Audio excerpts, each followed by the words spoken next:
Por que parece que todo país árabe odeia o Irã? É fácil dizer que é por religião, história ou rivalidades antigas. Mas não é isso que tira o sono das capitais do Golfo à noite. O Golfo Pérsico é uma dicotomia, com os arranha-céus reluzentes de Dubai, Riad e Doha, todos sustentados por trilhões em riqueza do petróleo e alianças com os Estados Unidos. Do outro lado está uma Teherã resiliente, um Estado sancionado que aprendeu a sobreviver sem nada disso. Não é um ódio antigo, mas uma luta moderna pelo poder, onde drones baratos vencem defesas de bilhões de dólares. Ideias ameaçam reinos, e um estreito corredor de água pode sufocar a economia global. O medo nas capitais árabes não é que o Irã vai invadir com tanques, é que o Irã descobriu como vencer sem eles. Nada ilustra isso melhor do que os eventos de 14 de setembro de 2019. Esse foi o momento em que a ameaça teórica se tornou uma realidade física. Às 4 da manhã, a instalação de processamento de petróleo de Abqaiq, no leste da Arábia Saudita, era o local industrial mais valioso do mundo, processando quase 70% da produção de petróleo do reino. Ela era protegida pelo sistema de defesa aérea Skyguard, mísseis Terra-Ar Shahin e baterias Patriot, todos projetados para abater jatos de alta altitude e mísseis balísticos. Minutos depois, a instalação foi atingida por um enxame de drones voando baixo e mísseis de cruzeiro. Em menos de 20 minutos, metade da produção de petróleo da Arábia Saudita foi interrompida. 5% do suprimento global de petróleo desapareceu em uma nuvem de fumaça preta. O ataque foi reivindicado por rebeldes no Iêmen, mas avaliações de inteligência de Washington e Riad apontaram diretamente para o Irã. Foi um momento de dura constatação. A Arábia Saudita havia gasto centenas de bilhões em defesa, e isso não adiantou. Não se tratava de petróleo e sim de vulnerabilidade. Os Estados Árabes têm uma estrutura frágil. O poder deles vem da estabilidade, exportações de petróleo ininterruptas, mercados calmos, investimento estrangeiro e rotas marítimas seguras. Suas cidades ficam expostas no litoral, sua água vem de usinas de dessalinização, sua riqueza flui por pontos de estrangulamento. O Irã foi moldado de outra forma. Décadas de sanções e isolamento o forçaram à autossuficiência. Ele não depende de investimento estrangeiro ou turismo. Em vez disso, depende de mísseis, drones e milícias. Pois as raízes desse conflito vêm da identidade, não da tecnologia. E se você gosta dessas análises de mapas, inscreva-se e me ajude a justificar horas gastas olhando para o mesmo deserto repetidas vezes. Muitos iranianos se identificam como persas, não árabes, e essa diferença é importante. O Irã não quer apenas influência, ele acredita que é o coração da região. Só para deixar isso claro, os iranianos não falam árabe, eles falam farsi, uma língua indo-europeia mais próxima do inglês do que dos dialetos de Riad ou do Cairo. Mas a divisão vai além da língua. Desde 1501, o Irã é o centro do islamismo xiita, a minoria no mundo muçulmano. No mapa, é possível ver exatamente onde estão as populações xiitas, e isso faz diferença. Cerca de 85 a 90% dos muçulmanos são sunitas. As monarquias do Golfo, Arábia Saudita, Emirados Árabes Unidos, Catar, são estados sunitas. Ainda assim, há grandes populações xiitas na província oriental rica em petróleo da Arábia Saudita e no Bahrein, onde uma maioria xiita é governada por um rei sunita. Para os governantes árabes, isso não era teologia, mas uma fratura. Por séculos, essa divisão foi administrável. Até mesmo o Shah do Irã, um xiita, era um monarca secular. Ele bebia com líderes ocidentais, fazia negócios com reis sauditas e queria estabilidade, preços altos do petróleo e a repressão ao comunismo. Os monarcas árabes não gostavam dele, mas o entendiam. Então veio 1979. A Revolução Islâmica não mudou apenas o governo do Irã, mudou a natureza do Estado. O Ayatollah Khomeini rejeitou a própria monarquia como algo anti-islâmico. Ele disse aos reis e emires do outro lado do Golfo que o tempo deles acabou. A revolução dele não era só para o Irã, era para o mundo inteiro. Para a Arábia Saudita, isso foi uma declaração de guerra. O Estado saudita tira sua legitimidade de proteger Meca e Medina e vê o xiismo como heresia. De repente, uma teocracia revolucionária ao lado estava reivindicando liderar o mundo islâmico. O medo era que o Irã invadisse com ideias, não com tanques. Khomeini argumentava que a legitimidade vinha dos clérigos, não dos reis. Os líderes do Irã falavam diretamente com as comunidades xiitas em todo o mundo árabe, ignorando seus governos, e incentivavam o protesto e a resistência. Distúrbios irromperam na província oriental da Arábia Saudita em 1979. O Bahrein viu ondas repetidas de protestos xiitas nas décadas seguintes, atribuídas à agitação iraniana. Se o Irã orquestrou cada incidente ou não, isso não importava aos governantes árabes. A mensagem era clara: o Irã transformou a identidade em arma. E isso transformou o Irã de um estado rival em uma ameaça existencial. No momento em que o Irã se tornou caótico e revolucionário, seus vizinhos viram uma oportunidade. Essa oportunidade surgiu no Iraque. Em setembro de 1980, Saddam Hussein invadiu o Irã. Oficialmente, era uma disputa de fronteira. Na realidade, Saddam temia que a revolução do Irã inspirasse a maioria xiita do Iraque a se voltar contra ele e contra as monarquias árabes do Golfo. Saddam era brutal, mas era útil. Eles fizeram um cálculo frio: o Irã era revolucionário, Saddam era familiar, então escolheram Saddam. Kuwait, Arábia Saudita e outros estados do Golfo injetaram bilhões de dólares no fundo de guerra do Iraque, financiando a máquina de guerra de Saddam. Isso manteve a economia iraquiana de pé, enquanto os tanques cruzavam a fronteira. A guerra durou 8 anos, com quase 1 milhão de mortos. E o Irã, eles nunca esqueceram a lição: quando o Irã sangra, o Golfo assina o cheque. Essa crença ficou enraizada na cultura estratégica do Irã. O Irã saiu da guerra exausto, paranoico e permanentemente desconfiado de seus vizinhos. Mas também desenvolveu uma crença central que ainda molda tudo o que faz hoje. O Irã nunca mais permitiria ser encurralado e atacado daquela forma novamente. Mas não responderia construindo um exército tradicional, responderia mudando completamente o campo de batalha. Em vez de projetar poder com exércitos, projetaria influência com redes. Em vez de defender fronteiras, lutaria longe de casa. O Irã investiu em guerra assimétrica, treinou milícias, financiou movimentos políticos, se infiltrou em estados frágeis. O objetivo era simples: tornar impossível confrontar o Irã diretamente sem desencadear caos e derramamento de sangue em todos os outros lugares. O primeiro e mais bem-sucedido exemplo dessa estratégia surgiu no Líbano durante a Guerra Civil Libanesa. No início da década de 80, o Irã enviou conselheiros da Guarda Revolucionária para o Vale do Bekaa. Eles ajudaram a organizar uma nova milícia xiita. Essa milícia era o Hezbollah. No começo era pequena, mas não ficou assim por muito tempo. O Irã forneceu financiamento, armas, treinamento e orientação ideológica. Com o tempo, o Hezbollah se tornou mais poderoso do que o próprio governo libanês. Mais importante ainda, ele possui mais de 150 mil mísseis e foguetes. Com sua própria estrutura de comando, redes de comunicação e política externa, o Líbano não pode entrar em guerra sem a aprovação do Hezbollah? Para os estados árabes sunitas, esse era o pesadelo que se tornou realidade. Em 2003, os Estados Unidos invadiram o Iraque e derrubaram Saddam Hussein. Para o Irã, isso foi um terremoto geopolítico. Seu inimigo mais perigoso havia sumido, eliminado pelo maior adversário do Irã, e o Irã agiu rapidamente. Eles inundaram o país com oficiais de inteligência, estudiosos religiosos e financiamento para milícias locais. Hoje, as forças de mobilização popular no Iraque são uma coleção de milícias, muitas das quais são abertamente leais ao líder supremo do Irã. O Iraque tornou-se um estado tampão e plataforma de lançamento para a Arábia Saudita e Jordânia. Isso mudou tudo. O Irã não estava mais do outro lado do Golfo, estava na fronteira deles. Com a influência no Iraque garantida, o Irã buscou algo sem precedentes: um corredor contínuo de influência se estendendo para o oeste. Eles chamam isso de ponte terrestre, uma rota que vai do Irã, passando pelo Iraque, entrando na Síria e seguindo até o Líbano.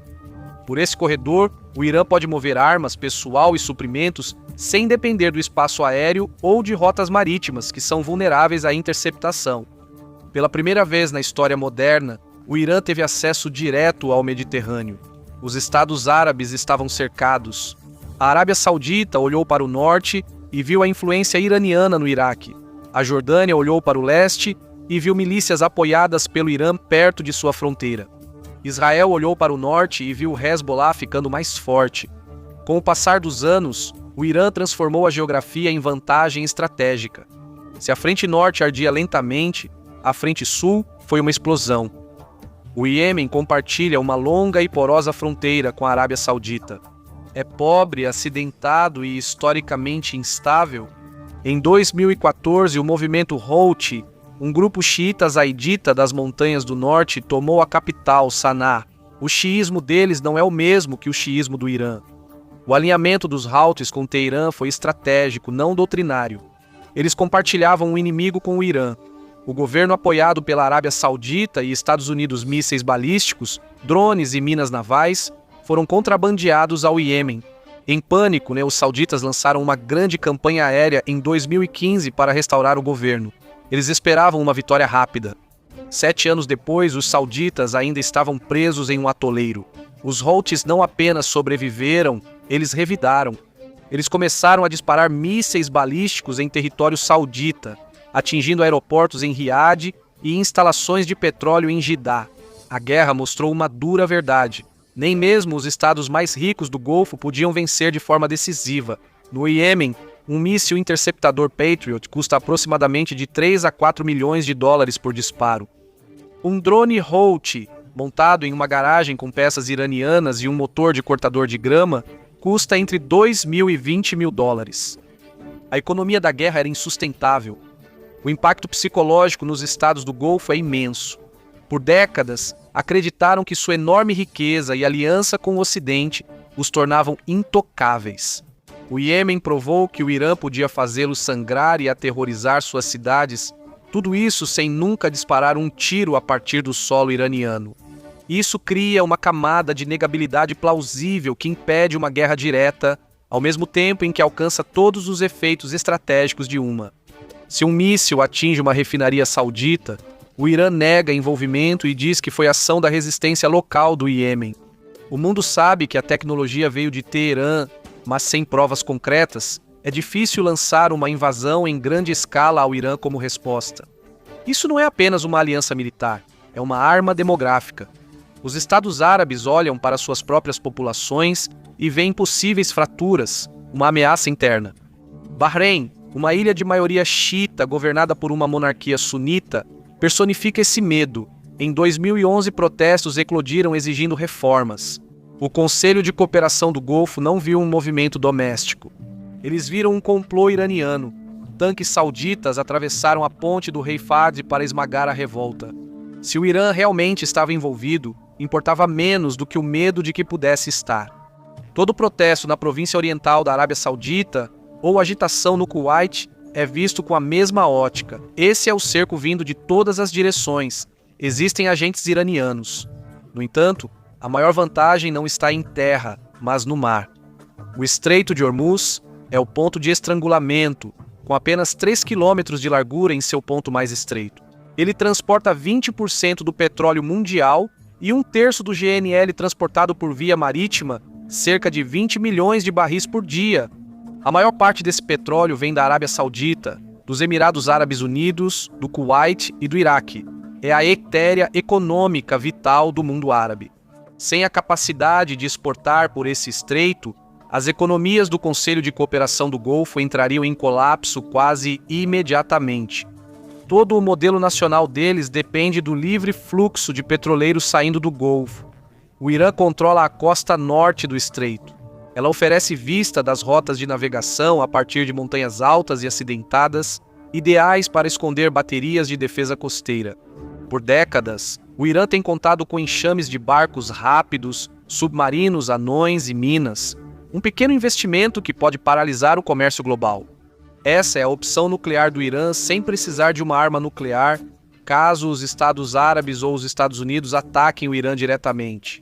Teherã ameaçou repetidamente fechar o Estreito de Hormuz.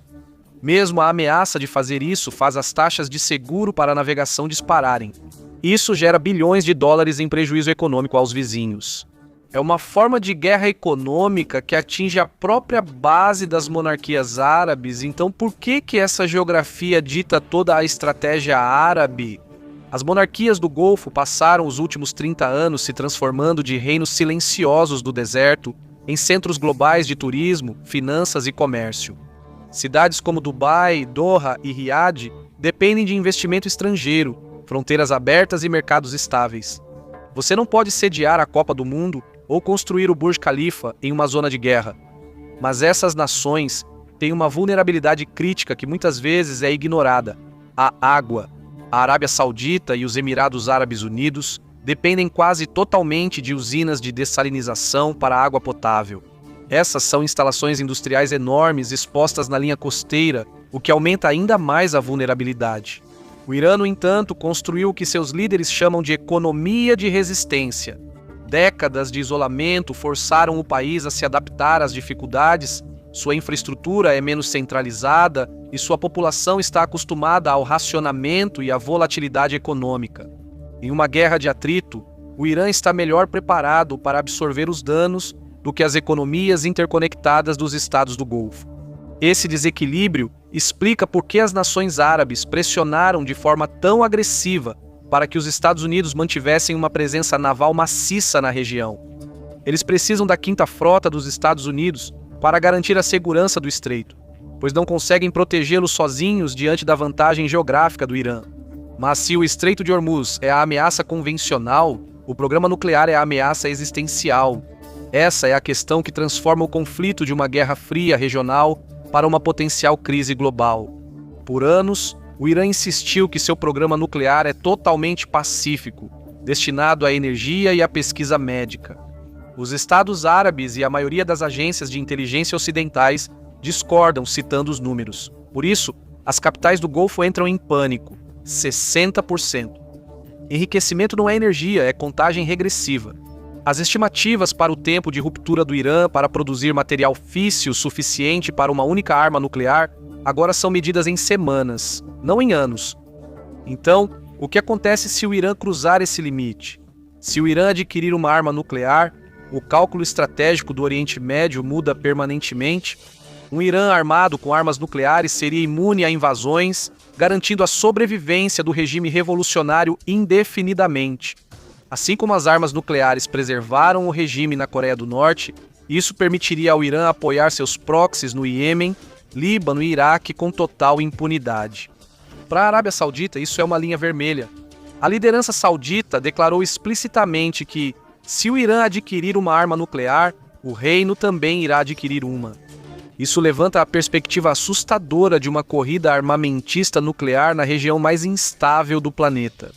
Relatórios de inteligência indicam que Riad tem planos de contingência para adquirir rapidamente capacidades nucleares com a ajuda de aliados. O Paquistão é um aliado sunita armado com armas nucleares, cujo programa os sauditas ajudaram a financiar décadas atrás. É uma garantia nuclear, paga com petróleo e dinheiro. Imagine um impasse no Golfo Pérsico semelhante à Guerra Fria entre os Estados Unidos e a União Soviética, mas com diferenças cruciais. Na Guerra Fria, havia telefones vermelhos e canais diplomáticos secretos para evitar uma escalada acidental. Entre Riad e Teherã, há quase nenhuma confiança e muito pouca comunicação direta.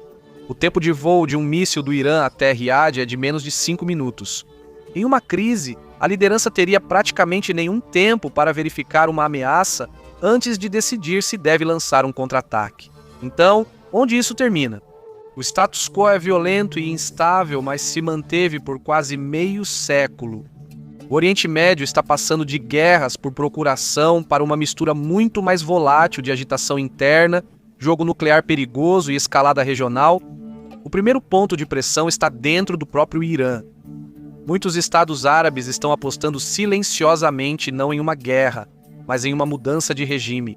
Os protestos que varreram o Irã em 2022 e 2023 expuseram uma fratura profunda na República Islâmica.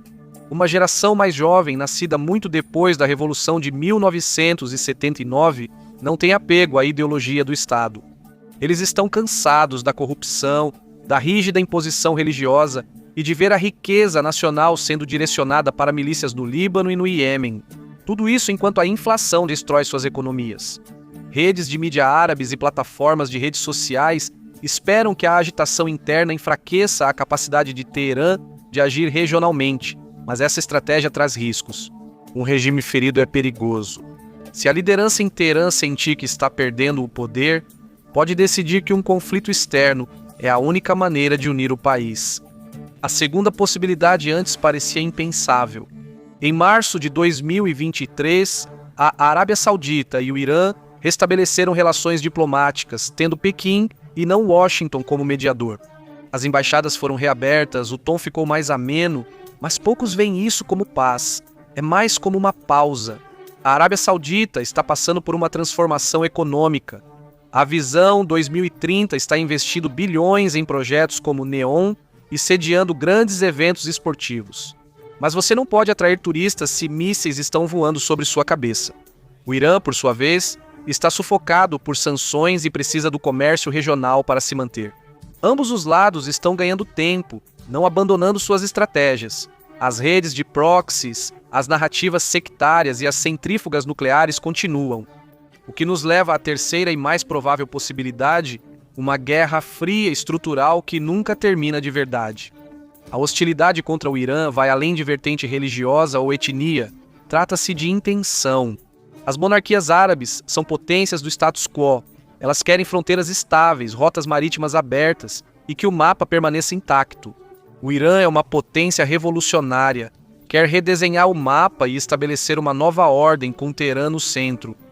Enquanto essa crença perdurar e enquanto a energia global passar por um estreito corredor de água, a rivalidade vai persistir até que não persista mais. Um erro de cálculo no estreito, um ataque que não possa ser negado e toda a região pode entrar em chamas. Obrigado por acompanhar hoje. Espero que tenha gostado do vídeo. Se quiser ver mais, inscreva-se e ative as notificações. Isso faz diferença. Obrigado novamente, até a próxima no Map Pack.